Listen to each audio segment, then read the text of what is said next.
Hey guys, Friday morning இன்னைக்கு செல்லியோட birthday. காலையில் கொஞ்சம் சீக்கிரமாக எழுந்திரிச்சு குளிச்சு ரெடி ஆகிட்டு கீழே வந்து பார்த்தா ஃபர்ஸ்ட் டைம் 2 ரோஸ் அழகாக பூத்துருந்துச்சு. அப்படியே வாசல்லாம் பெருக்கி கோலம் போட்டுட்டு மேலே போயிருந்தா செல்லியாவும் எந்திரிச்சிட்டு இருந்தான். செல்லியா மயிலு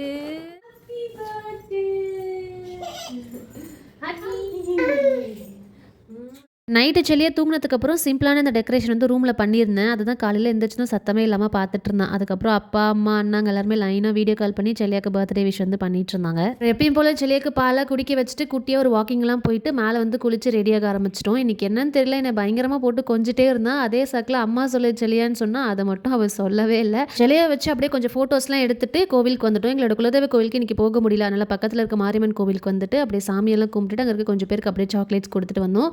செல்லியை சாக்லேட் கொடுக்க சொன்னால் ஏனோ அவன் கொடுக்க மாட்டேன்னு சொல்லிட்டு அதுக்கப்புறம் நான் எல்லாருக்குமே சாக்லேட்லாம் கொடுத்துட்டு வீட்டுக்கு வந்தோம். அப்புறம் ரெண்டு மாமியார் வந்து செல்லியக்கு ஆசீர்வாதம்லாம் பண்ணி பல்காக ஒரு அமௌண்ட்டு கொடுத்தாங்க. அதுக்கப்புறம் செல்லியை சாப்பிட வச்சு முதல் வேலையை தூங்க வச்சதுக்கப்புறம் தான் மற்ற வேலையை செய்ய ஆரம்பித்தோம்.